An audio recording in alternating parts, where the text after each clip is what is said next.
ঢেকিয়াজুলি সমষ্টিৰ হুগ্ৰাজুলিত প্ৰধানমন্ত্ৰী আৱাস যোজনাৰ গৃহ নিৰ্মাণত ব্যাপক কেলেংকাৰী।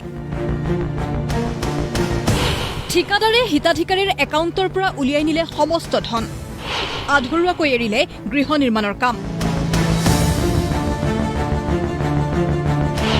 এৰাবাৰী হ'ল দৰিদ্ৰ পৰিয়ালৰ চৰকাৰী সাহায্যৰ গৃহ। হাবি জংঘলেৰে চানি ধৰিছে বাসগৃহসমূহ। বহুকেইটা ঘৰৰ দুৱাৰ খিৰিকী সম্পূৰ্ণও নহল, নলগালে ওপৰৰ টিনপাত। ধন লৈ উধাও দুই ঠিকাদাৰ ৰাজ তাঁতী আৰু অমিত বংশী। দুয়োজন মন্ত্ৰী অশোক সিংহলৰ একান্ত অনুগত বিজেপিৰ কৰ্মকৰ্তা। শুনক ভুক্তভোগী হিতাধিকাৰীসকলৰ মুখেৰে দুৰ্নীতিৰ সবিশেষ। এইটো চৰকাৰ ফালে এই ঘৰ দিছিলে, ঘৰ দিয়াৰ পিছতে এয়া আধা ৱাল কৰি মানে এৰি দিছে।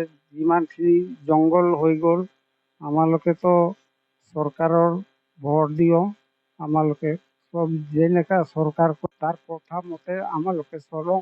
কিন্তু এই ঘৰবিলাক কেনেকা অধুৰো বনাই থৈ দিছে, টকা পইচা উঠাইকে লৈ গ'ল।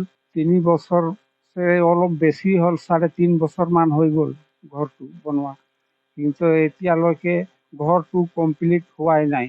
আমিতো সব পইচা ওলাই দি দিছো, চৰকাৰৰ পইচাটো সোমাইছে, এতিয়ালৈ ঘৰটো ভালকে বনা নাই। কি কৰিম এতিয়া? যিমান পইচা আছিলে ইমান পইচা মই দি দিছো। এতিয়া মাগুৰ বুলি কয়, মাগুৰ।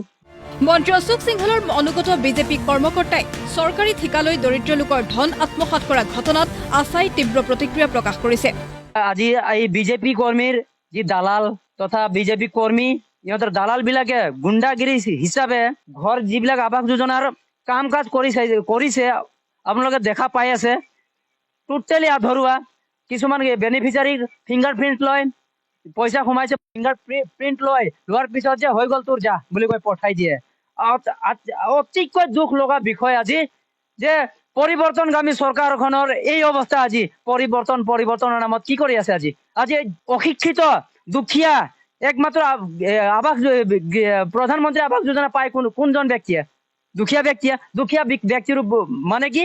অশিক্ষিত ব্যক্তি। তেওঁলোকৰ ওপৰত যি বিজেপি কৰ্মীৰ অশোক সিংহল ডাঙৰীয়াৰ যি মন্ত্ৰী বিধায়ক তেওঁৰ যি দালাল কৰ্মী বিজেপিৰ কৰ্মকৰ্তাসকলে যি গুণ্ডা নীতি চলাই আছে, যে কাৰোবাৰ পইচা ফিংগাৰ প্ৰিণ্ট মাৰে, হৈ গ'ল তোৰ যা।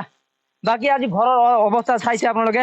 বাকী আপোনালোকে দেখা পাব যি ঘৰৰ অৱস্থা 3 বছৰ 4 বছৰ ধৰি পইচা কিন্তু একাউণ্টত খালী হৈ গৈছে। ইফালে এই বাতৰি সংগ্ৰহ কৰিবলৈ যোৱা সাংবাদিকক প্ৰাণে মৰাৰ ভাবুকি ৰাজ তাঁতী বাহিনীৰ।